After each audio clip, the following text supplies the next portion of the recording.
Okay, welcome to a special edition of Cowboy Sh, the podcast. My name's Ted Stovin. He is Dustin Edwards.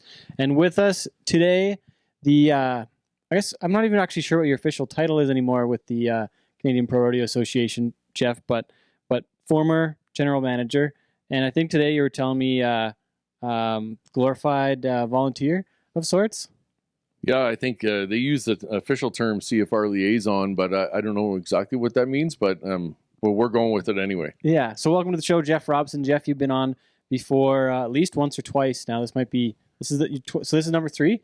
Man, there's only I think there's only 2 other people that have been on 3 times so far, and it is Keenan Vine and Core Blund. I'm not surprised by either of those guys, to be honest. Yeah. But Keenan forced his way onto a couple extra shows. I was just talking to him on my way here, and he's like, well, if you're going to Ted's house, I know what you're doing. Now he'll be wanting number 4 so he can one up you. Get back on the top of the leaderboard. But big news today, Jeff. The Canadian Pro Rodeo Association and partners in Edmonton. Just tell us what's happening here. What's the big news? Yeah, I guess the big news is CFR50 in 2024 will be in Edmonton at Rogers Place. It's a big announcement, and we're pretty excited about it. Last week we had a big announcement on the show too. Dustin and Allie got engaged. I think the CFR one's a little. I think that's probably way more important. And congratulations. Thank you, and congratulations on. I didn't get to tell you that in person. So. And congratulations on this big announcement, because this is big news. There's been lots of discussion over the past. I would say probably longer than a year on what the future of the CFR was. So for you guys, this has got to be pretty nice to get it over the finish line. Yeah, when the board decided that or I guess I decided, I'm not sure which, but we decided to bring in replace me as the general manager. One of the things that I said I would be interested in trying to help out is to try and finalize the contract for the CFR, and I think it made sense for lots of reasons. One, I think I know all the players, so that a lot of that groundwork had already been laid, and for a new guy to come in and try and get up to speed on where all those discussions are at, it probably a bit difficult for him to have some success. So yeah, I think it was a good opportunity for me to carry that on, and yeah, here we are today. And so let's kind of talk about the kind of the high level stuff here. What is how long is he going to be here? What does it look like? Kind of dates and everything that would have been part of the announcement today. Yeah, I think there's a lot of moving parts in those in the term and the timing, and so let's start with the dates. The Oilers Entertainment Group was going to do have a situation where they're going to rent the building to Explore Edmonton, which would be our primary partner. There's a bunch of other partners we'll get to in a few minutes, but they wanted us to be in and out of there before their regular season started, and so that was something we had to give a lot of consideration to, because there's a lot of committees that are impacted, and for us to be able to turn around from the end of the rodeo season to try and get to CFR, we like to have a month. A month is a comfortable time to get jackets, all the stuff for numbers, back numbers, stock numbers. Like, there's a lot of moving parts there. Verify earnings, all those things. So to move it up, 3 or 4 weeks is a big endeavor for us. And we didn't take that decision lightly. There's a lot of moving parts around that decision, but I think there's a lot of positives to it too. Having it in almost a time of year where we're not going to have snowstorms. Hopefully not. Yeah, we're going to have we can do some outdoor activations, which I think could be interesting. When I was on the CFR commission, going way back, dating myself. Up until like 2015? No. Yeah, probably 2015 would have been when you were on the commission until, or 2014, or what would have been? Yeah, well, I think I started on the commission in 2012. Okay. But we talked about moving the dates up so we avoided some of the nastier weather. And we'd always had a lot of pushback around, need to align with farm fare, need to align with, farmers, make sure we're out of the field, the rural community. And so I think it's going to be a big test for us to see whether we can pull off a major event like this earlier. Hopefully we can engage a whole new audience as well, and not just obviously our loyal diehard fans, but we want to engage a whole new set of, whole new generation of people that love rodeo as much as we all love rodeo. And so I think there's a whole lot of positives around moving it up. I think, so 3-year term, we wanted to, test the water on this new timing. This will tell us a lot, but it was, kind of a long enough term. I think we could get a good snapshot of it, but a short enough term that, if we need to make a change or something needs to happen, I think we can do that. And then I think the other interesting part about it is, the window of opportunity that they gave us for the building was really lends itself to end on a Saturday night. And so really? we're gonna start on a Wednesday and we're gonna end on a Saturday night. And so we'll have a perf Wednesday, Thursday, Friday, 2 on Saturday. And I think that there's a lot of pros and cons to it. I mean, Vegas did it. Vegas stopped on a Saturday night. Leads up to a big party at the end. So, I think there's some pros and cons to it for sure. But I think the pros outweigh the cons. And so 5 performances rather than 6. So we're down one. We're down one performance from the traditional CFR format, which has been that way for a long time. As long as I can remember. And folks in rodeo are reluctant to change, just like a lot of people we know, right? But that's. So I guess that takes me to my next question, though, of prize money similarities. I don't know what the exact specifics are, but we can talk about that a little bit, and then what the other proposals looked like, and just kind of a few points that way. I think basically the prize money will generally speaking be the same, but it'd be split up over 5 performances instead of 6, so you can win more in each performance. We can get in, get out of the building. That's really what they're after. And there's some other performance parts of our contract that I think allow us to start to think about rodeo differently. I really think that's, we started it way back with, also keep dating myself. Maybe I'm hanging around too long. But there's a number of years ago where we started this, the digital world where we had Flow Sports, and now we're obviously onto the Cowboy channel, and we couldn't be happier with how this is unfolding. But one of the things that I said at that time, sitting in a steakhouse in Calgary, spent 2 nights with the Flow Sports people, and really started to share a vision for how we thought rodeo could really start to flourish. And the thesis around that was, if we could get enough money for our digital rights, we could start to put money back into our rodeos communities. And, it was a gamble, I guess, at the time, sort of. But at the time we had 8 tour events, and we fluctuated, pre-COVID from 8 to 11. But this past year we've had 16 tour events. And I think that's a testament to the thesis that we thought about, we started with. We have SMS Equipment as our title sponsor of our tour. Obviously, the money that we get from the digital streaming, we pour that back into our communities. There's money that, that the CFR contract always allows us for, we've called that initiative Harder Rodeo. That money is now goes back to every community, not just tour events. So, I had a guy at one of the committee meetings years ago say, you guys aren't really doing anything for us. And it really struck a chord with me that said, hey, how do we do things instead of just being the overarching rules guys and, the one that everybody goes, well, you're really expensive to have a CPRA rodeo. How do we start to give money back where people go, hey, this is starting to make sense? And it's clear it's happening. We had more rodeos this year than we've had in a long time, not just tour events, but more rodeos. We have more membership this year. Our membership is way up this year. We've never had this kind of membership. So how many people? I don't even know. I think it was almost 1,100 members, I think, this year. So, a big part of that is going to be, let's make no mistake, a big part of that is breakaway roping.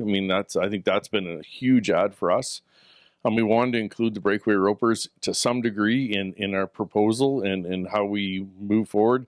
I didn't want them to go through all the same heartaches the team ropers had to go through and the barrel racers had to go through. Which you were part of. I was right? very big a part of all of that. Yeah.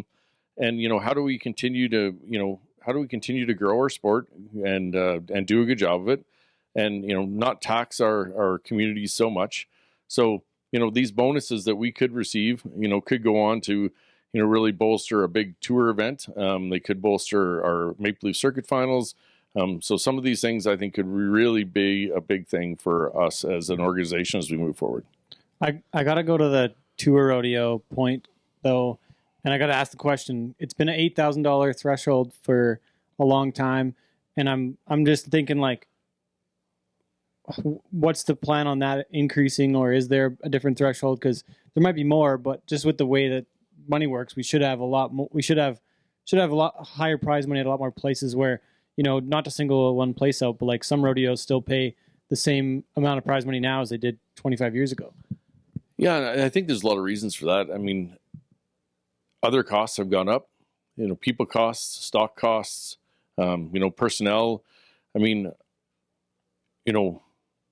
I'm sitting here with two contractors right now. I gotta be really careful. Yeah, you what gotta I watch say. your words here. But we're not stock contractors. Yeah. No, but These rodeos having two announcers and a good sound guy. Right? I mean, so like all those things start to add into the costs, and so I don't know that I'm that upset about a rodeo that adds $8,000, gives us a chance for tour points and tour events, and that's a big commitment from a volunteer committee standpoint.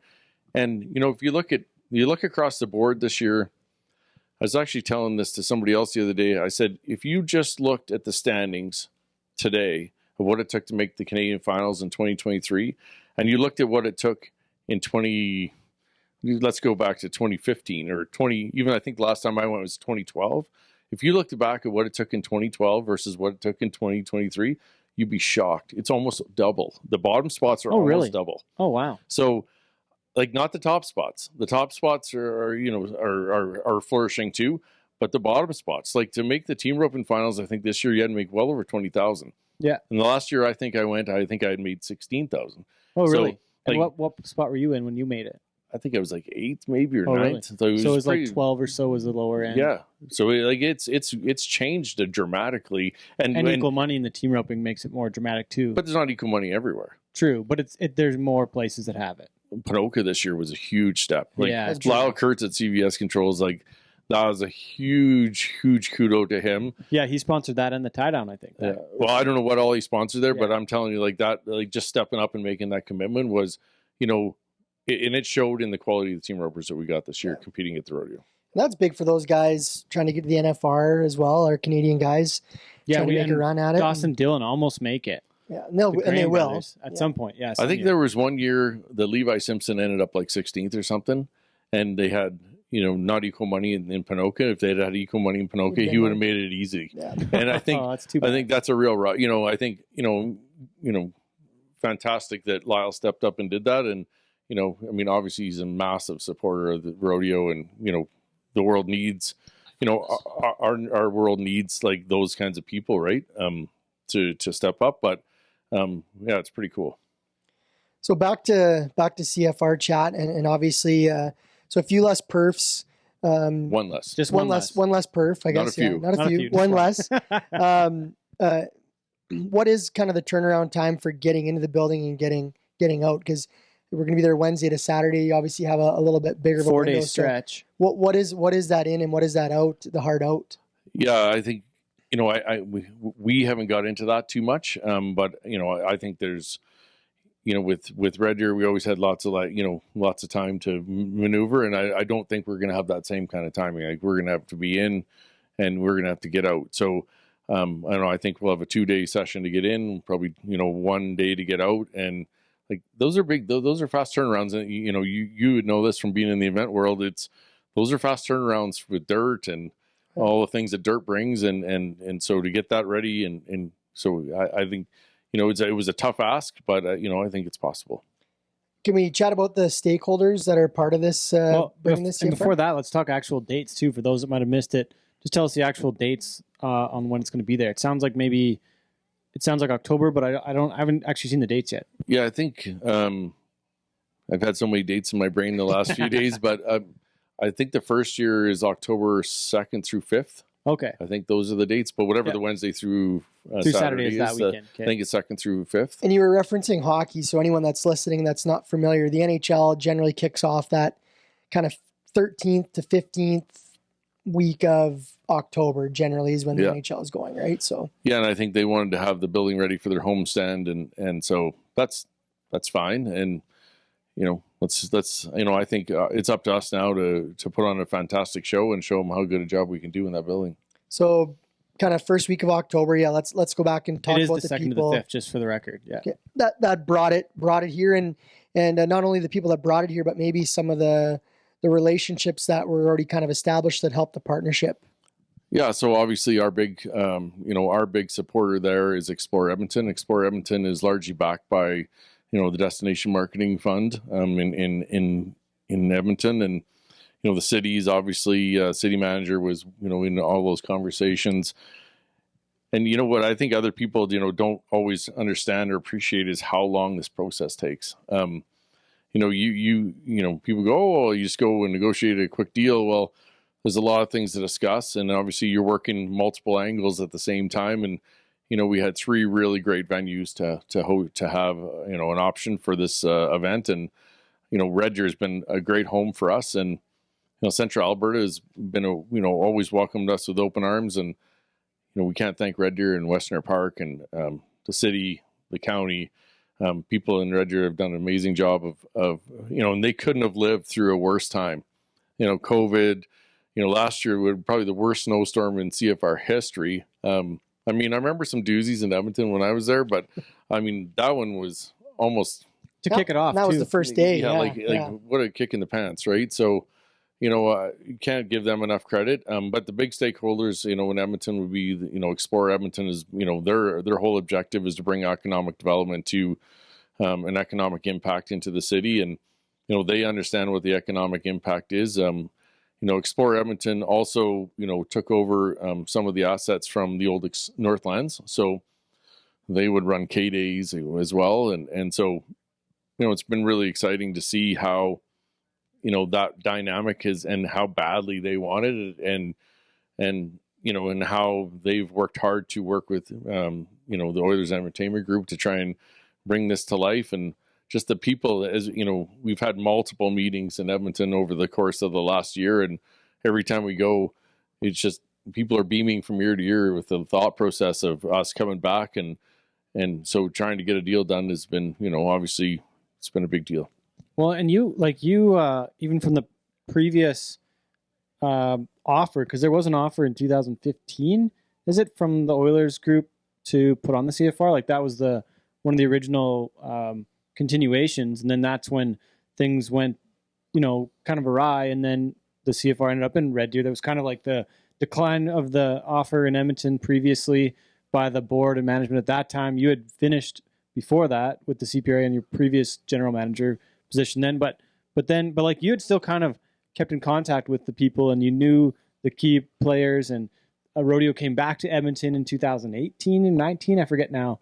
But our last year there was in 2017. So. No, but I mean the fall rodeo. Oh yeah, the fall rodeo. Because that was one that came back. It was a totally new rodeo. Yeah, there was a tour rodeo that came back. Yeah. So like there was always like you personally had always kept in contact with the Oilers and with the people in Edmonton. Like it wasn't like you still kind of had talked to the folks. That's kind of what my point is that you might not have been in the role in the couple of years when the one deal got declined, but then you were instrumental in helping negotiate the deal for the CFR to go to Red Deer, and now you're part of it going back to Edmonton. Yeah, I think it was interesting. One of the very first meetings we had, where I think OEG was in the room, the Oilers Entertainment Group. Stu Ballantyne's been a pretty good ally for us, and he was Aquila at one point, or has he always been? No, he's been Oilers OEG forever. Yeah, he was. He's been in that system for a long time, but I think he's their chief operating officer and president now. And he was a CFR guy previously too, right? He's definitely been around us a long time. So one of the comments he made early when we were discussing it was, "Hey, this building was made for rodeo." I said, do you have any idea how many times Keenan Vine and I drove up to Edmonton to help with the design of this building? Well, and Donnie Joe was a consultant to OEG for years to build that thing for the three of us. Donnie Joe probably lesser, in certain events, but there was certainly a big period of time there where the three of us had lots of meetings around.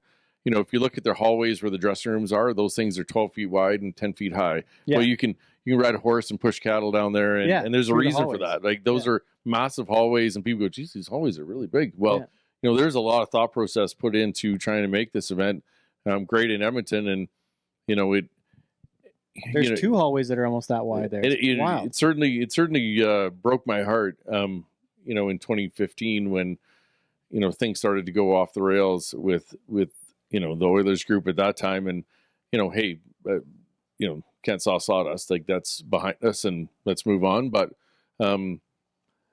hey, the guys that were in charge at that time thought there was a better path, and that's all great. But here we are, and we're working towards bringing this big thing back. And now the job at hand is to rally the corporate citizens, rally the city, rally everybody, and go, hey, listen, we need your support, and we need this to go big for lots of reasons, and if we can all demonstrate that we're going to put our best foot forward, I think that there could be possibly a longer term situation there.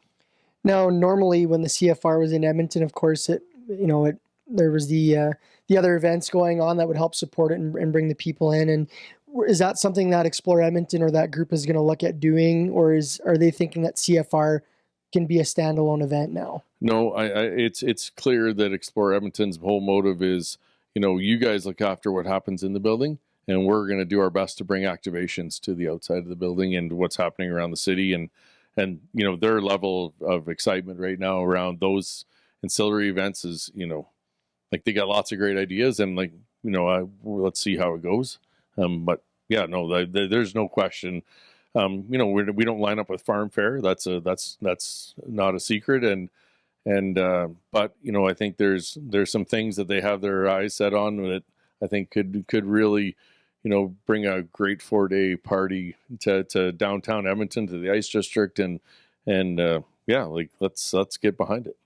Being able to have the Ice District area for activations is going to be pretty huge. Like you can have concerts out there, and you can have a whole beer gardens, and like just the other day we bucked some bulls out there. Like there's like enough space to do some pretty major activations, and having it like at this time of year, I think it's going to be beneficial for the like bucking stock and for all the horses that are there. Like I think that's a pretty cool, kind of silver lining here, that to have that different date and try it out. And we're going back, and the next 50 years of CFR, what does it look like? These first three, this is what the deal is for 50, 51, 52. But having those, like having that different date and having those, like the logistics though are still, there's a lot of hurdles to get across. We can probably talk about that a little bit too. Yeah. Obviously we're not at Northlands Coliseum anymore. We had not only we had Northlands, we had, Northlands had across the road, they had stockyards, they had a lot of different moving parts there too, like barns. And does any of that still exist or no? Like, some of it still exists. Yeah. So there's we'll be able to use some of that, I would imagine. There's probably an opportunity there. We're going to have to be a little more creative around, where we're going to house all the stock and what we're going to do with it, and, how much we truck in and how much we truck out and how much we stable there. But you're right, Ted. I think, you can walk out of the building and have some cool activations out in the Ice District, and I think Ford Hall too. Yeah, Ford Hall is massive, right? I mean, there's quite a few opportunities, and I don't know. When we moved to Red Deer, you thought, oh well, the sky's falling and everything's terrible, and it turned out to be pretty good there, and pretty great there. Yeah, I thought last year that Red Deer really found its stride, and it really felt like a significant event there. I mean, this winter storm to start the wheat, a lot of people didn't make it in. But I thought by Saturday last year in Red Deer, it really felt like, there was some really good things happening there. And yeah, they did a lot of work. They did a lot of work and rebounded really well. And, they've been a great partner. Like, I just can't say that enough. Like they've done a great job of, when I'd say the first management group that was in there, weren't as keen on listening to some of our suggestions, which is interesting. But I think this group is, in the way we've kind of taken what we learned when we moved and applied that to our new contract, so that we can have maybe a little tighter hand on how that might go, and the suggestions and how we agree on things. And I think this feels a lot more like at the end of the Red Deer relationship, where guys like Mike Olson and Chloe and we're so great in Red Deer, and I feel like we're going to have that right away. And yeah, it should be a great experience.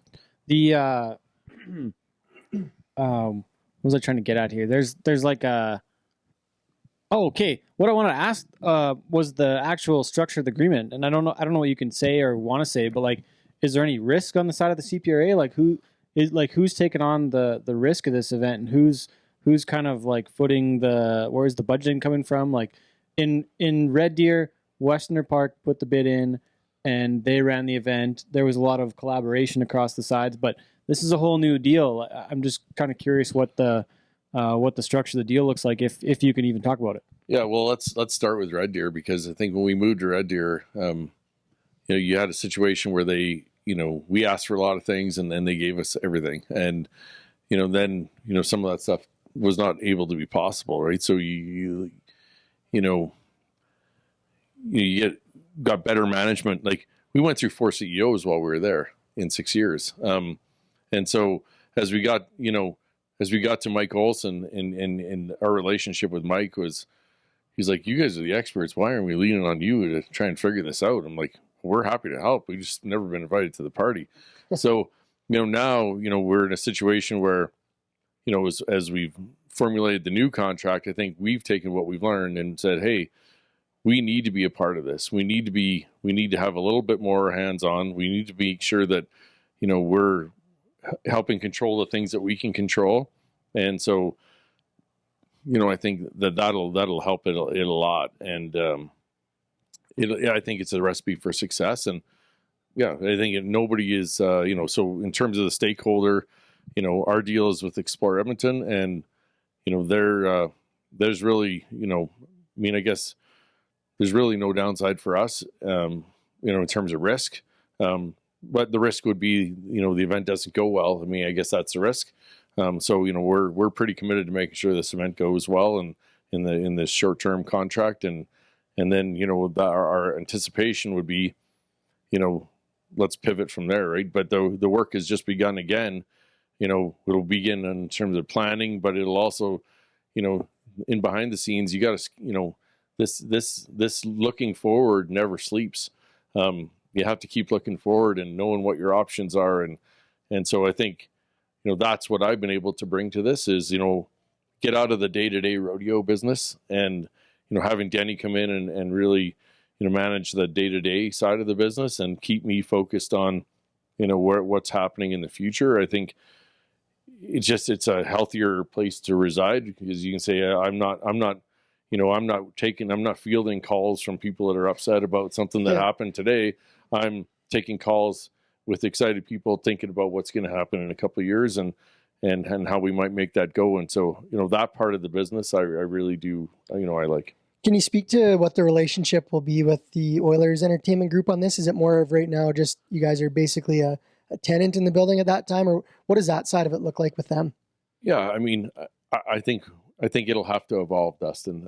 Obviously they have state-of-the-art technology in this building. They have access to, cameras and things that, most buildings didn't just build in, and they built it all. Like, they obviously, they have like a screen that's, most people would die to have, right? Yeah. So, they, like, the technology that they put in there is second to none. And so, we're going to have to navigate and figure out how that relationship works. But, the meetings we've had so far is, they're keen to help us try and figure out what that is and what involvement they need to have. But largely, I would say it is a tenant agreement at the moment. But I think we're going to woo them over time. Like, I think they're going to understand that, we're pretty good guys, and we know what we're doing, and we were there to help and try and make the event better. And, if it's better for them, it's got to be better for us. So, I think it's that part of the relationship I think will have to evolve. I got to go back to how you're talking about working on the forward vision of the CPRA and working with Denny, and he took over the position you previously held. But like, you're actually volunteering for all this? Like, is that the case? Like, there's no, what's the why for you, Jeff? Like, I wonder sometimes, like, what's your why in this whole scenario? Yeah, you make it sound like it's a bad thing. Well, I appreciate that you do it, but I wonder why sometimes. Yeah. I get deflated sometimes because I'm like, geez, like, I don't think I can make a difference. And I appreciate that you're willing to go and put the time and effort in and do this as, if like as a volunteer, like that's takes a lot of time and effort out of your life that you could be doing a lot of other things. Yeah, I guess, I look at, my rodeo career and how much I enjoyed my time as a competitor, and, the work that went in behind the scenes from people, in history. And, a great guy just recently passed named Len Perry, who was one of the very great visionaries of the CFR in Edmonton. And, people didn't talk about how much Len got paid. When he passed, they talked about how much he gave back. And I think, for me, that's, the old adage, you want to leave things better than you found them. And, I see so much potential coming in our rodeos. Like, I wasn't a rough stock guy, but you see, 6 saddle broncos, we could have 12 saddle bronc riders at the NFR this year. We could have, there's 2 bow riders. We could probably have 6, our steer wrestlers are deep. Our team ropers are coming on, our tie down ropers, Bo Cooper's going, see these kids coming along. And one of my motivations, was there was a picture of the shoots of Colton Schmidt and Kyle Lucas when they were little kids. And I think when I took over as the director of the tie down or the team roping guys at that time, I always thought, how could I make it so good for those guys someday that they could actually try and make a living trying to do what we all wanted to do and what we loved. And I say, that's my motivation. There's nothing else. I still run my own full-time business. I still coach hockey and do all the things I do. I volunteer on the Hockey Alberta board and, I do lots of things, but every time I start thinking about, I probably should pass the baton and let somebody else do it. And when they ask, well, would you keep helping this? And, that was one of the things when Denny came along was, when I talked to Terry Cook and we had a breakfast one morning and I said, Terry, I think it's time. I think it's time I moved on from being the GM. And I think there's somebody that could have so much more energy in handling the day-to-day stuff. And the day-to-day stuff was never the stuff that really got me going. And anybody that knows me, that's probably true. I was probably cut and dried and, probably like that, where, you see how excited he gets, Denny gets about, handling situations and what gets him up in the morning and see all the things that he's done already. I think he's done some really cool things. And you go, I didn't have the time nor the energy for it. So, but this, I have a lot of time and energy for because, I think this means a lot to everybody, and not having a CFR would be devastating. And so, that was, I think some of your best work always gets done when there's a thought process where this may not happen if somebody doesn't step up and do it. And I'm like, I think I need to step up and do it. And, if next week somebody says, hey, you need to move on. And, that happened in 2014. The board said, hey, you need to move on. And, we need to bring in a different guy. And, I didn't go out kicking and screaming. They said, hey, I'm happy to let that happen. And but when they called and said, could you come back and help us? I went, yeah, I would, obviously, But was it the same people though? It wasn't. Well, it probably wasn't the same board. That called you back. But you. Every time I came back, it was always I was the team roping rep, and my term had been done. Somebody else had took that spot. They called me that summer and said, "Hey, could you come in and help us at the GM spot?" I said, "Sure, I'll help you in an interim." That was in I think 2012. I left there 2.5 years later. Who was the GM before that? Was that Dale Mosquito? Pete Montana. Oh, Pete. Oh, and then who was before Pete? Or was it Pipolo? Well, no, Pipolo was the rodeo remember. administrator. I think Dale took a stab at it. Jim Pipolo was the GM and the rodeo administrator for a while, and I think we burnt the poor guy out. Yeah. Okay. Like you just, those are very different. It's a lot of work. Those are very different jobs. And so, I think there's, my motivation is probably not the same as lots of people's motivation. I don't have like any crazy, thought process around, this has to happen. I just try and keep looking forward and go, how do we keep making this better? And every time you make it better, you go, okay, this is we're actually making a step change here. Yeah. Can I ask on just going back to the CFR stuff, talking about going forward, and obviously this event is going to have the ability to sell way more tickets, way more capacity is huge. So you got 5 perfs at the capacity, I want to say, is like 17 something.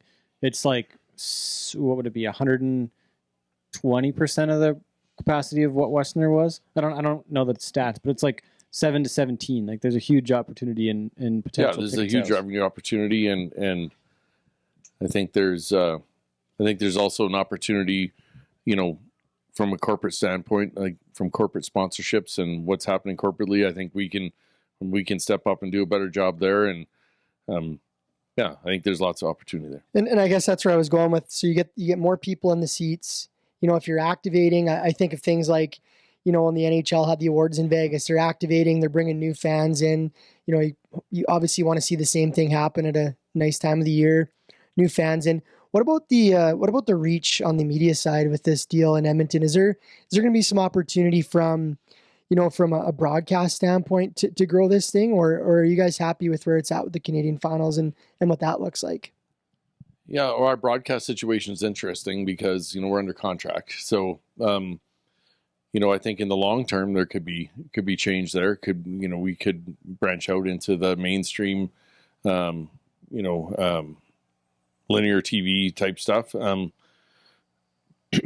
if you look at the following on the Cowboy channel, you look at the following we had on Flow Sports, I don't think we ever had that following when we tried to go mainstream, and those mainstreams always costed a lot. So, I think there's a partnership on the other side that understands what the value is and what we're doing.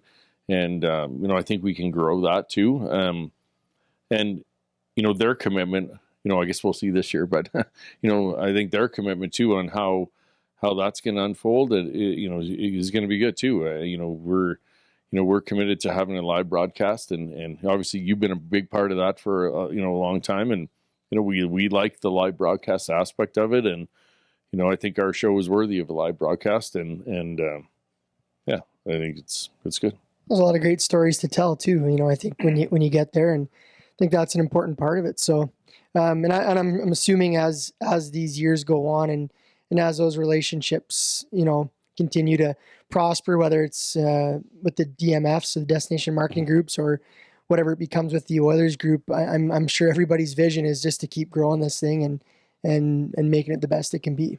Yeah, I think if we were just looking at it in a silo of like, this is how big it could be, let's do the best we can with how big it could be. Red Deer was a great facility for us. If our goal was, to say, hey, is there a growth opportunity? Well, we're about to find out. I'm hopeful that growth opportunity exists. And, going back to some of my earlier comments about the thesis is, if that turns out to be as good as expected, then there's just no end to what we could do with kind of some of that opportunity through this contract. What are you most worried about, or what makes you nervous on going back to Edmonton, if anything? Like, you look at outside of the deal, though. This isn't your only deal of this magnitude, I'm assuming, in not only rodeo but on the business side of things. Like, I don't know. We can talk about that side of things a little bit, but like, you're experienced in these kinds of dealings, and I don't think a lot of people in rodeo are. And like, I'm just assuming. I don't know if there's many folks that are this involved with rodeo that do that. But like, anyways, I wanted to get back to that question of like, what the risk. Yeah. Well, like, what are you worried about? What are you nervous about for it? Yeah, I guess the moving it up, a month, and that there's some risk there in terms of some of our traditional rural communities might not, use the adage, it might be still in the field. Might not be done quite yet. Might not be done combining. And, I remember being on the commission way back saying, hey, like, is there an opportunity for us to move this up so we could, be assured of some nicer weather? Because sometimes weather in Edmonton and, second or third week in November isn't spectacular. The last CFR in Edmonton, that last Sunday, the very final perf, it was like minus 30. It was like minus 28 or something on the very last day. But I remember going to Ruth's Chris and freezing my ass off on my way there. Yeah, and that is a factor. On the other side, though, if it's that early in the year, are we going to still want to be golfing? Like, I wonder if people are going to want to still be outside and not want to go inside to the show. But I think that's an opportunity for an activation. Like, there's an opportunity for a golf tournament for the foundation, for the benevolent fund. I think Dustin and I are going to get a team. I think, you know what I mean? Like, I think there's other opportunities that we're not thinking about because we've been always pigeonholed in a certain time of year where we can't do outside activations. Now outside activations are a thing, and there's just no telling what we could do if we really just sat back and and that's where I say if you have the time, and I like to think that I had the time to sit back and think about these things. If you say if I have the time to think about what are the cool things we could do if the weather was a little nicer, I think you hit the nail on the head. Well, look at what NHL teams do with these spring playoff parties when the weather's nice, and red lots, and what they do up in Edmonton, and I mean all over sports. I think hockey's a good example. Football, like when you can have those experiences outside of the venue in advance, it enhances that value for fans. And I'm a sucker for it. If there's something going on, I want to be there before. I want to tailgate. I want to go to the red lots. Man, I think that's super cool, and that could be fun with the CFR. I could see like the tailgate party, like the full tailgate party out there before the rodeo, especially on the Friday, Saturday perfs. But you could have your whole broadcast, like your preview show out there in the square. Like there's a lot of pretty fun stuff. You could even have outdoor concerts after the rodeo in that square that everybody could come to after with any sort of a band. Like anybody could perform there. You could have any kind of level of talent. Yeah, you could have pretty crazy amounts of shows out there. I'm just thinking about it, but clearly, I got you guys both very excited about this idea. We're live production sports guys, so you know how that works. But that has got to be another avenue that, and I think Red Deer was obviously weather is a factor, so everything was indoors. But that route of the cabarets and the buckle presentations and things like that, that's important to these events because it's really a nice add-on. Yeah, it's a great add-on, and how do we? I don't know that we've ever found the secret sauce yet. For those events, and I think there's the outside activations. I think there's just no telling what we could do with it that could really make that cool. Well, if you need me to do the buckle presentations outside in the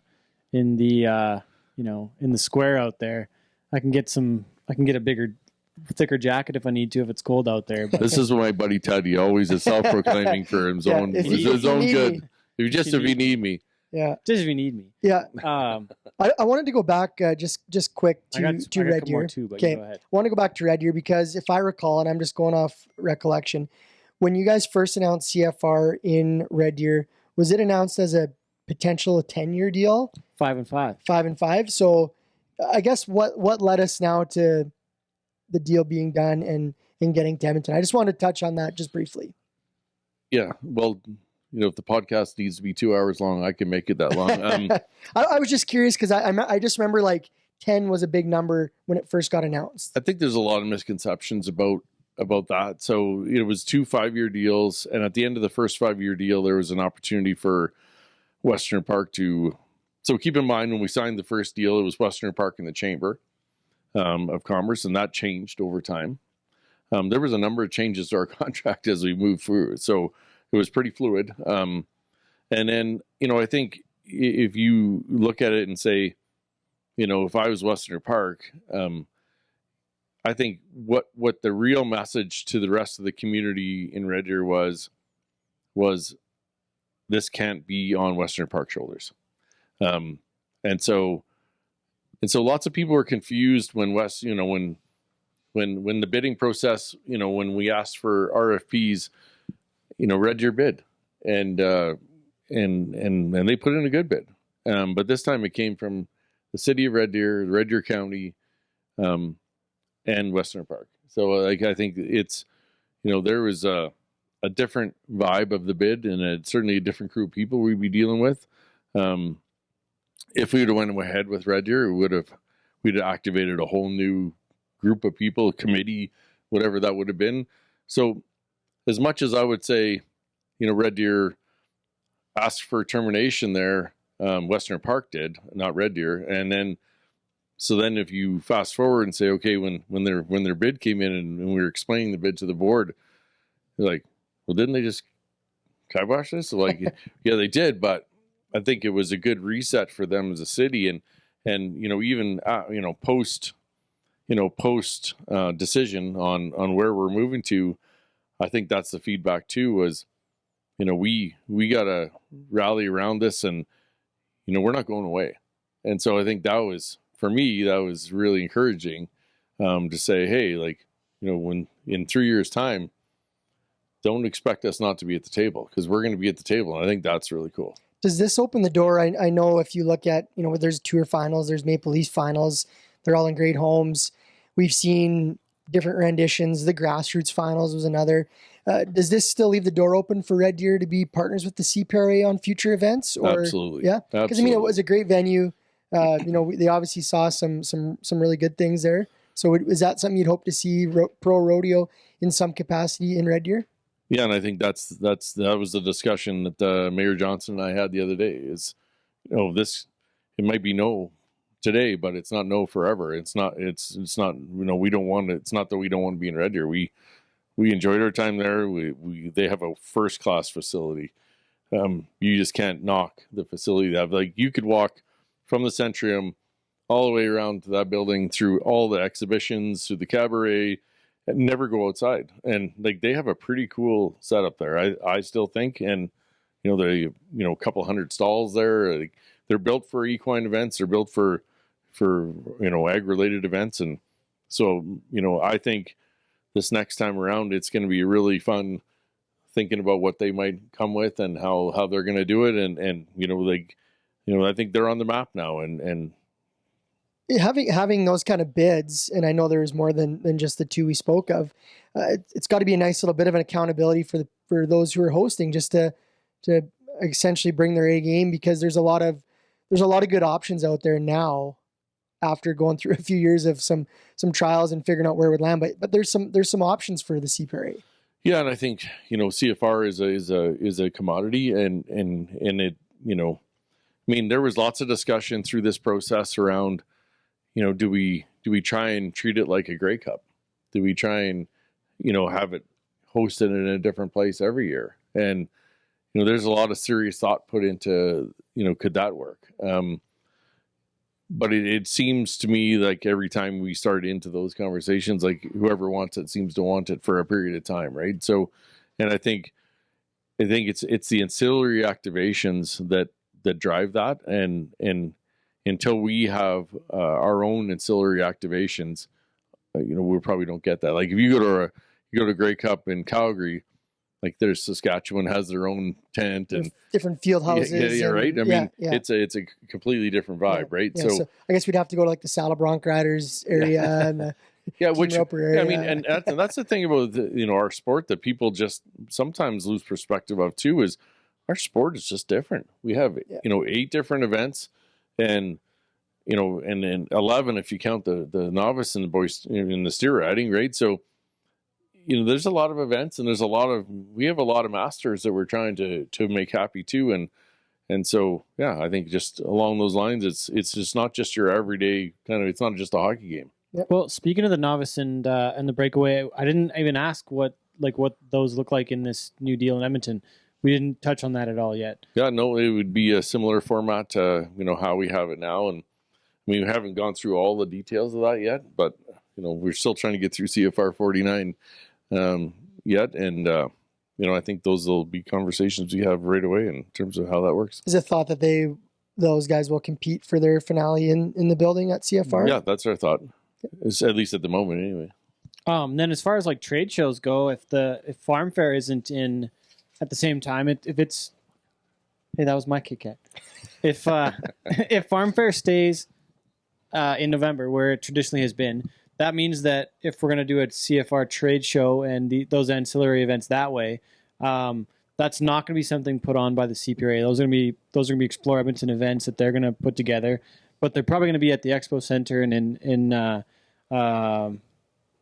they're probably going to end up being over there when those are Explore Edmonton venues, essentially, is what I'm kind of trying to lead into. Yeah, we really haven't got into those details yet, but I would say, don't count out Fort Hall. Don't count out. Yeah. There's a whole other practice facility in Rogers Place. Like, there's a lot You're of. gonna need that for horses. Maybe. Yeah. Maybe the nice time of year we can keep the horses outside. I guess that's true too. So, like, there's a whole other building there that we could do all kinds of cool and amazing things in. So, really big beer gardens. So, like, right? Don't sell yourself short in terms of what the possibilities are. Right? Especially October. I kind of forgot about that part. But November was so traditionally like you had to have so much infrastructure in place on the stock side, and when you're at Northlands, you had the space to put the stock on the other side of the road over that way, and people could walk over from the trade show and farm fair. Like, it was such a different. It's made a totally unique setup that way, and what's going to happen all day. I don't know what people are going to like. There's a lot of opportunities and things that people could do, but I think the ice district. You said it earlier. The ice district's going to lend itself to a bunch of stuff. I think. Fort Hall could have activations. I think there could be activations in the practice facility. I think there could be, outside. There's a lot of things that could happen, right? Too. They had a whole beer garden, or Oktoberfest kind of set up there when we were there last. OEG has 11 acres surrounding that building, so I'm pretty 11 acres? Big footprint there, yeah. Pretty sure that we can have a big footprint and figure it out. Did you get a room deal with the JW yet? If you're asking me if I have a room reservation at the JW, hopefully. My wife does. Barb is on it. I was looking at the Westin again because that was one of the best stops before. Yeah, last night we were having dinner and I said, if you're smart, you get on the JW and get a room reservation. Right now. I'm excited for CFR wrap ups at Ruth Chris again. Oh man, you in the vault room. You got all Sunday now. Yeah. We got all Sunday. Dustin, there'll be never another night like that ever again in history. That was probably the biggest night of my life. Okay, we gotta go a little bit on this. There's like something else I want to get to a little bit too, but like just the history. Like, that event in Edmonton was there for 44 years, right? The 44 editions of the Canadian Finals in Edmonton. Like, it was started there. It lived most of its life there before it moved. Like, there's the tradition and the memories and the heritage of the event. Like, how much did that play into things, and how much did that come up with things with the Explore Edmonton group and the city, and I'm curious how much they missed it too, because there's a big hole in that economic center of Edmonton that was missing these last 5 years, that they're probably like, hey, like, we actually do miss this, and the businesses miss this. You don't know what you got till it's gone. Yeah. And, I think when so obviously we've spent a lot of time in all the centers that had bid proposals, and I think one of the things that's rings through to me anyway, as you think about it, is everywhere we went in Edmonton, people talked about history. They talked about what had been, they keep talking about, guys came in and bought their F-150s and they did this and they did that, on their Ram trucks and all those things, right? So I think all those are a really big important piece of it. It's the economic development or the economic impact in the city was definitely huge. And so, I don't think that's lost on the stakeholders. It's going to. And when you talk about destination marketing funds, they all survive based on, people staying in hotels, right? That's kind of what, when you see a tourism levy on your hotel reservation when you check out, 12%. That's how these outfits invest back in the communities. It's where they get their money, but that's how they build their money essentially, right? If I'm correct in that. Yeah, 100%. Like they would be I would say one of the biggest drivers in us going back, and I don't see that being less this time for sure. I mean, they've always been a huge part of our existence there, and it was like a $300,000 check at one point from the DMF, or maybe more. I forget what it was. Yeah, I don't remember the exact amount, but yeah, they've been a huge supporter for sure. If you can say, like, just for people in a catch-all, like, what does it cost to put on a rodeo or an event of this magnitude? Can we guess first, and you can tell us how off we are? Yeah, let her rip. What do you think, Dustin? You got a number? I would say like 1.5.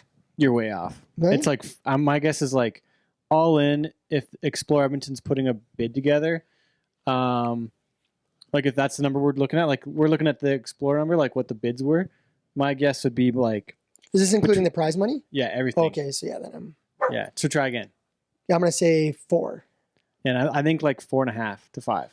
Yeah, it's going to be from that $4.5 to $5 million to try and pull this all off with costs and activations, and obviously our part is a big part of that.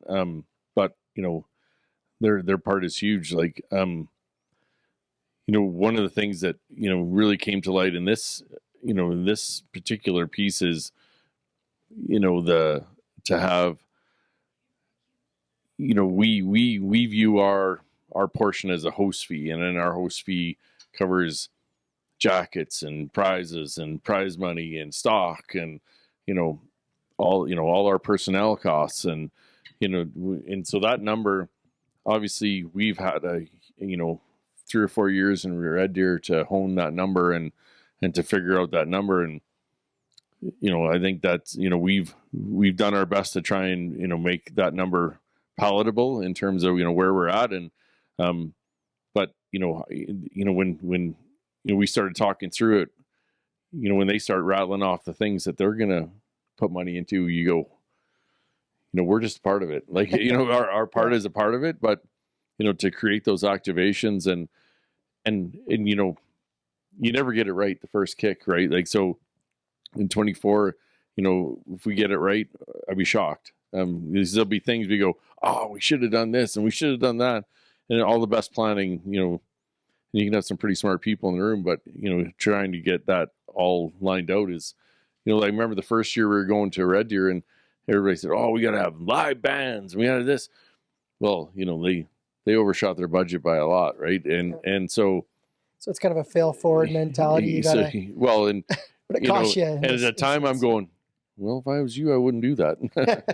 But they didn't listen. Like, it wasn't necessarily like part of the and you feel, in a way, you kind of feel bad because they're excited and they think they know best, but none of those guys are event guys. And so, now being around this event for a long time, you kind of get to be an event guy, and you kind of go, well, I know what works and I know what doesn't work, and that's where I've always appreciated guys like Keenan too, right? You get to chat with him about, hey, this is what we're thinking about. This is, and he's like, oh, well, yeah, you should do that, but you should do that, put this spin on it, or he's always got some stuff that's a bit different thinking too, right? And so I think it always makes. Nobody's ever going to be right 100% of the time, but we definitely get a couple years to get a good run at it. And speaking of Keenan, that leads me to the next part about the production. Can I open another beer? Yeah, I brought more for us. Cowboy. Yeah.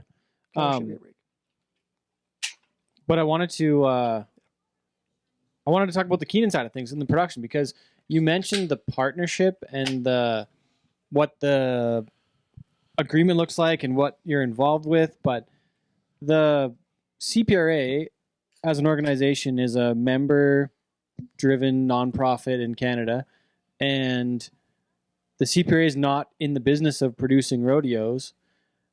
You're in the business technically of conducting the administration, the governance. Yeah, like Storm says. So it's a to go into the production side is a bit of a different path, and it's not part of the technically what would be the business plan of the CPRA, but I've always thought that it probably should be a little bit more, and there could be like a CPRA production person at every high level rodeo to help with the show, but it's tough because you don't want to tell the committees what to do or what not to do because they're a volunteer committee that's put on the show. But that leads to a whole nother rabbit hole about what the board of the CPRA is, what is right or wrong in that scenario. But anyways, going back to Keenan, he's involved currently and working for Westerner under advice of the CPRA, or I'm looking for a word there. He's another liaison. Yeah, production liaison. Yeah, he's a paid liaison. Yeah. on the rodeo side. But anyways,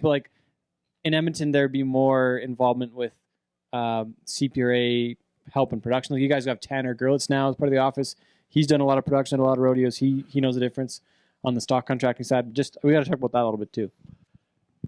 I mean, it's always been something our board's talked about, and who covers that cost and how does that look and act? And,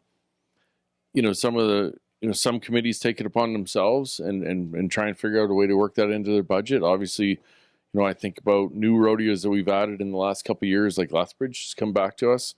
And Mike Workington's done a great job with his event down in Lethbridge. Former Northlands guy, and with some vision around how he wants to see this unfold. And, he didn't hesitate a second to, make sure he brought Keenan in and, everything from rodeo setup to working the ground to picking rocks to like whatever he does. And, I think hiring good announcers, painting the shoots, and hiring really, really average announcers. Though, I'm just kidding. I think more average sound guys. Yeah, but I think he's taking it upon himself to say, hey, like, how do I make my rodeo, really good and not, Mike's a great guy, but he's not a rodeo guy, so he's like, hey, how do I fit this into my budget and make it work? And obviously Keenan, Keenan and he have a relationship to figure that out. And, I think that was one of the recommendations I had for Westerner Park was, you don't have to be the jack of all trades. There's guys out there that can actually,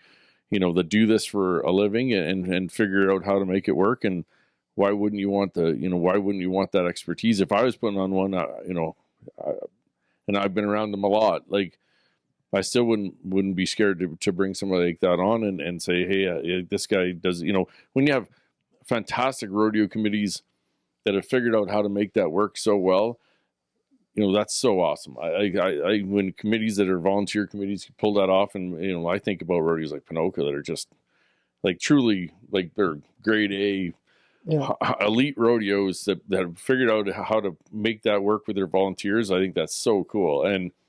But then there's other guys that, pulling this off going, hey, I'm not sure how to make this work. Well, why wouldn't you want to make it work? So I think adding that expertise in there is really key. So is that kind of the plan going forward over the next 3 years with the Edmonton group on those kind of decisions and that kind of planning? Is that something that the CPRA will continue to kind of lead the foot forward? I know when it was in Edmonton before, there was a commission that helped in the hiring of different personnel and production side of it. So, maybe that's, Ted, where some of your question was going, is what will that look like, and what will the CPRA's role versus Northland? That's exactly it. Yeah. So very similar to the way Red Deer was.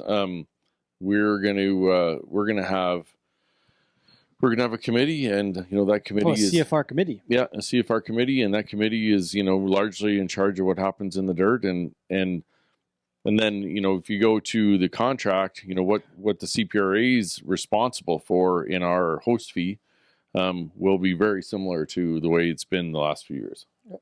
So lots of personnel are being hired by us, and we're going to keep these are the things that we think we can have a lot of control of, and then there's other things that the building, the people that are renting the building or own the building, they know better than we do in terms of how to do certain things, right? So we've tried to divvy those things up and try and make that. And I think we've shown in Red Deer that it actually works better that way. And I think that you spoke to it earlier, and I say this having been working in the Saddle Dome the last couple of months, but that building is going to... Your guys' screen is the size of the bench monitor at Rogers. We're getting a new building now. That's exciting. But that's got to lend itself to some pretty cool opportunities from the production side for that show. And I'm sure that was probably part of that conversation as well. Yeah. No, I think, like I said before, like this, they have a state of the art.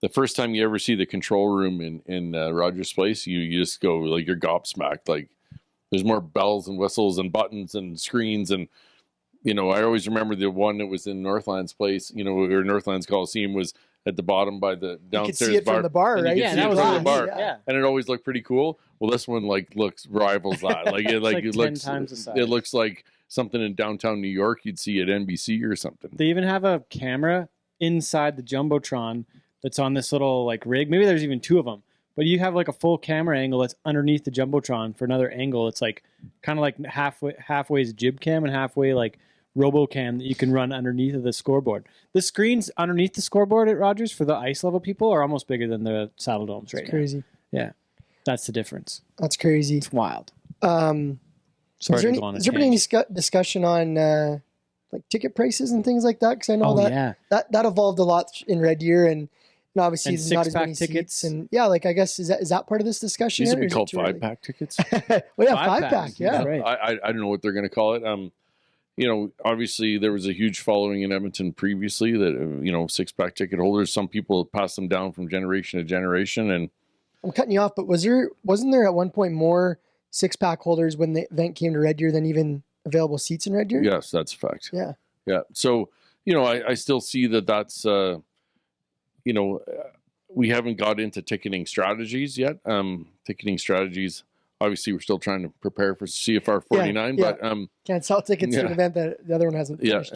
You can, but probably shouldn't. Yeah. But I see that, there's, if you've been into an event in Rogers Place, it's a pretty cool venue. I think the thing that's probably different this time around is the ticket revenue will go to Explore, and so what was the previous? It was Northlands, so it's similar though, right? But there's some bonuses, like you're saying the ticket revenue will go to Explore, but previously so food and beverage obviously will stay with the Oilers, and then ticket revenue will go to Explore. And what about merchandise? And then merchandise is all part of Jeff Robson official coffee mug. Yeah. I'm going to get my own Jeff Robson beer. We know people that make beer. Clearly you do. I mean, those are all things that we've talked about, and I think it's merchandise is always one of those things that there's people that do it really well. Like I think Cowboy Sh does it really well. Storm does it really well.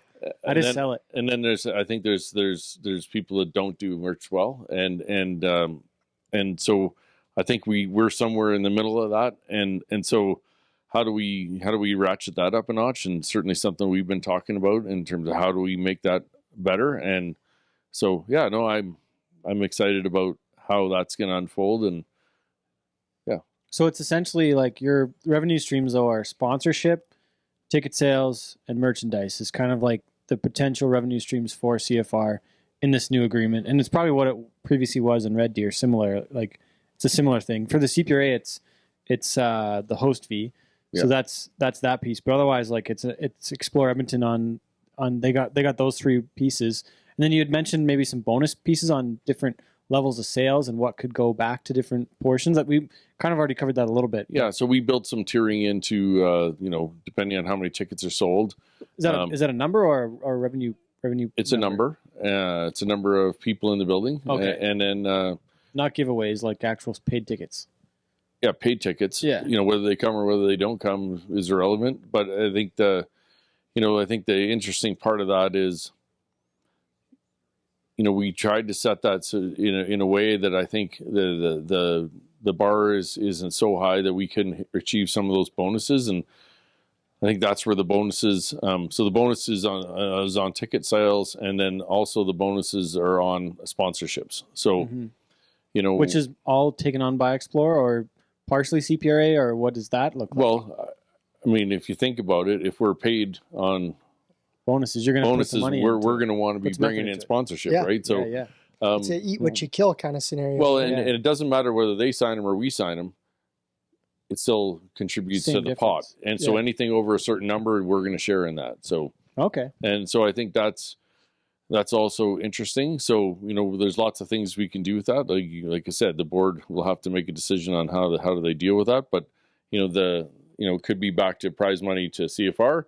It could be to really bolster some new events like Canadian champion bonuses, maybe. Maybe you get a truck again. I don't know.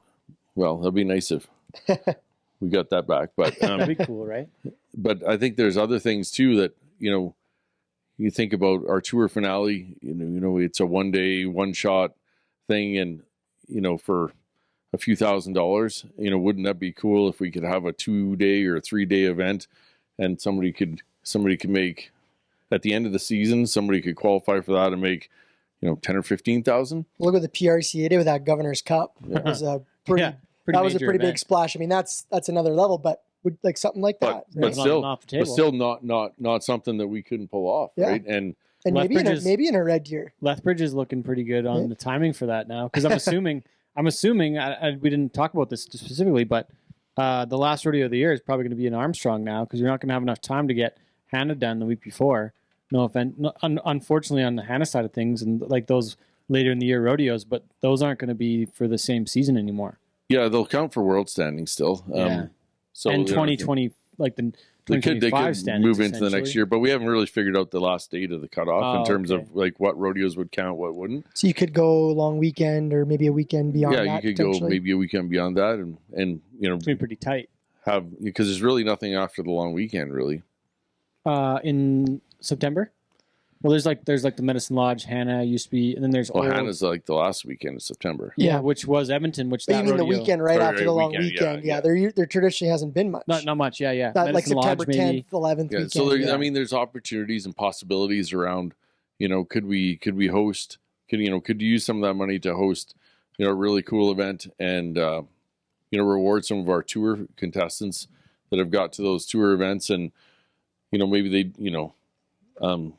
and really give them a big shot in the arm, or it could be somebody that we could revive grassroots. I still think the grassroots thing was that was a fun concept. It was a fun concept, and if we could add in all of a sudden some bigger dollars into this, like that could also all of a sudden take all those littler rodeos and create a whole big buzz around them, right? Yeah. So I think there could be lots of reasons to really. So the financial spin-off from the CFR success could really go out into these smaller rodeos and or the end of the year, whatever that finale looks like. So it's not all just about the CFR. It's about the possibilities are endless, right? And it's still giving money, still getting money back into our contestants' hands, and still figuring out how to navigate those waters. And I think there's, like you said, if you sit back and just think about all the cool things you could do with some money, like I think there's a lot of things we could do with it. I know a couple times. Sorry, Ted. Well, I know a couple times we've talked about. We were looking back at the numbers, the attendance numbers in Edmonton, and then what it looked like in Red Deer. Obviously, a much smaller building. I'm sure in their bid they propose proposals on what expectations might be. Is there a bit of a number on the average on what they hope or what they'd like to see for the number of fans in at these performances over the course of those 5 performances? Is there a number like? Can I make a guess? Can we make some guesses again? Like we were looking at numbers of like 90,000 fans in Northland. I think the most was about 95,000. Is there a drop count number where it's like we really got to hit X amount to make this 60,000? That's my guess. No, I don't think we've looked at it from that side. I think there's some really interesting support coming for the event, and these revenue opportunities will be icing on the cake, right? And so I think obviously we're going to have a big fan push because we want people in the building and we want people in there, and obviously OEG is going to have a vested interest in that because they're going to get parking, they're going to get food and beverage. They want those. They're going to want those per cap numbers. They're going to want their per caps to be up high. See, I even know those. What you're talking about? That's how long I've been around this business. They're like, and I think one of the things too that people don't remember is like when we started in Red Deer, our per cap numbers were like sub $20. Wow! And now our per cap numbers are like almost $40. That's huge. Like they've doubled. So for those that might not know what a per cap is, does somebody want to give us? Yeah, Dustin, you want to give us a definition? Quick? So that is the average spend per body in the building that night. So if you have 10,000 people in and your per cap's $20 times 20 times 10,000 people. So 200,000. Yeah, is that right? Yeah.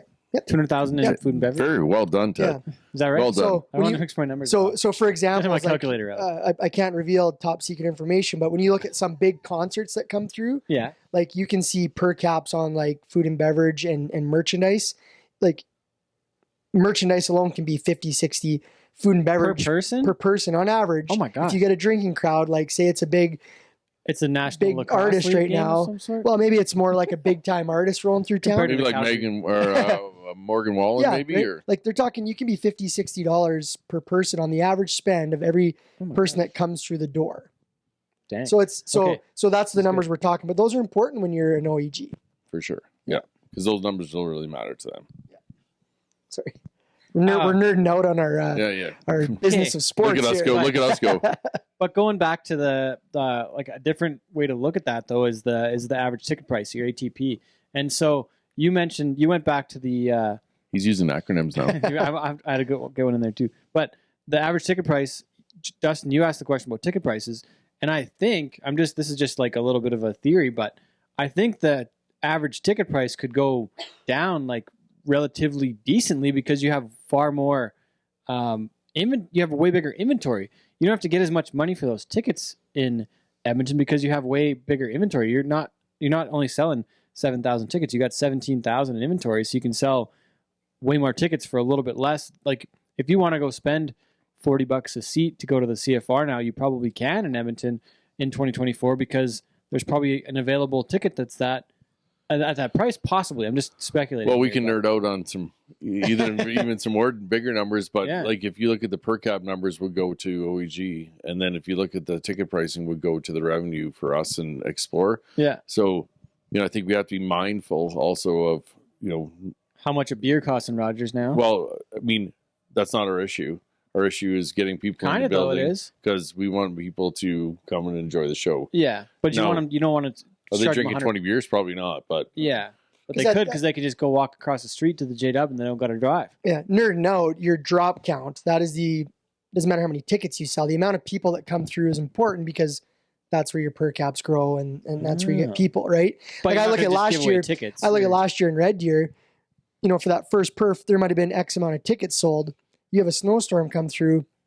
I'm guessing 60 or 70% of the tickets got scanned in for the first two performances. Is my probably. guess, probably, right? I didn't look at the actual stats. What that does to your per caps and your bottom line, it's super impactful, right? So you need those bodies coming in, buying the tickets, and being at those performances. And buying beers. Yeah. And T-shirts. We're a bunch of sports business nerds sitting here. Who would have thought three rodeo guys would sit around a couch and use the words per cap and ATPs? And, oh, geez. What else do we got to talk about? I want to ask, in all this, and I know Ted said the why, but in this whole process, what has been the highlight of it, or what's been the most rewarding part of this whole deal and experience in getting this across the line? I think, or has it not happened yet? 2017 was an extremely humbling time. I think for us as an organization, and for me, being involved in this personally, when we rallied to get, a CFR. So we had 2 1-year deals. I don't know if anybody even remembers this, but we had 2 1-year deals to kind of cap off our time there. And that would have been 2017 and 2018. In Northlands at Roxall, which like the CFR was the last event ever in that building. Yeah. So 2017 was the last year. So we had 2 1-year deals, and they were all, the second 1-year deal was totally based on whether we could actually do it or not. I mean, whether, because if Rogers would open or whatever, so we didn't really know. Because the last year the CFR was, the last 2 years. 2017 was the last one in. And the Oilers were playing in Rogers then, right? Yeah. There was no hockey being played in there yet. Yeah. Correct. And so I think it was a humbling experience going, without sugarcoating, holy shit, where do we go now? Like, what happens next?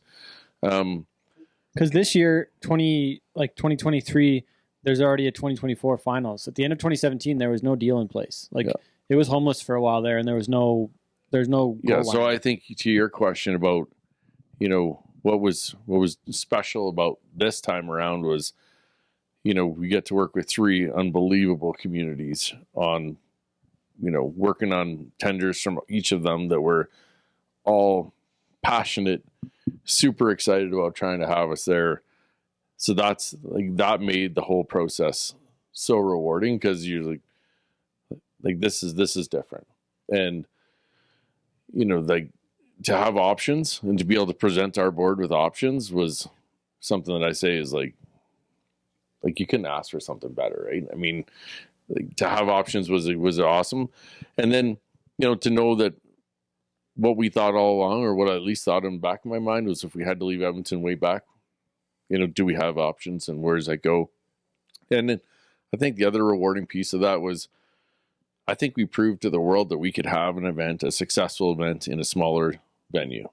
And there was so much skepticism when we announced we're going to Red Deer. There was people going, "Oh my goodness, these guys have fallen on their face," and we didn't fall on their face. Like, we had 5 very successful, or 4, and we were about to have our 5th very successful CFR in Red Deer, and yeah, and just how it's grown and how it's going. So the process itself was so rewarding, and to see that and to be a part of that, and then and everywhere you went, have somebody excited to see you, know that you're representing the CPRA in a really positive light, and like, that's just super rewarding. Well, it's kind of come full circle, because I think of 2017. I remember people out in the arena getting Ziploc bags, the dirt. Like, yeah, in Northlands is the last dirt from the CFR that's been there 44 years. And then you're part of the planning of the new building for if there's a rodeo there, it doesn't happen. And that was before that. Even before all that, right? And then now to know that in 2024, you're going to get to walk in on Wednesday night in 2024 in October, and there's going to be a CFR performance in Rogers. It's got to be some jubilation for you there. Yeah, no, I'm pretty happy about it. And like, people ask why, like, why do you do what you do? Well, that's why. And there's a mason jar that was collected of dirt in Northlands, and that same mason, I don't know if you remember the very first opening in Red Deer when we went there, but I was the guy that walked through that center gate and threw out that same mason jar of dirt back into the arena. Oh, okay. Red Deer. Yeah, I think I do remember that. Yeah, and it was a pretty interesting moment when, and the funniest thing, I mean, it's a funny story. You think about funny stories now, right? But when we collected that, when they went through and collected that dirt in Edmonton, I remember Mike says, the camera guy, he's like, "Hey, do you remember what you were wearing?" I'm like, "No." Because you got to wear the same thing on the Wednesday night. And I'm like, I remember it was a blue blazer and like whatever. And so he sends me pictures from the video so that I could bring back the same outfit and do it on the Wednesday night. That was like, I think that was the funniest. This guy's been walking around with a jar of dirt for a year in the same clothes, just ready to pour them out. Here's Robson. He's almost homeless. Like, he's been carrying around this mason jar forever. He's got a mason jar named Wilson. Yeah. Oh, that's a cool story. That was a funny story. Yeah. What else we got? Anything else? I mean, Jeff, you've been a wealth of information on this exciting announcement. I think that it's crazy that we're back here again, back in Edmonton. Oh, I thought you mean just on the podcast. Well, I mean, you are the leader in appearances. I mean, this is my first time with you, so yeah, that's true. Yeah, I think that it's crazy that it's cycled through 5 years of Red Deer, but I think you've alluded to it a number of times that Red Deer did a good job, and you just said it a few moments ago.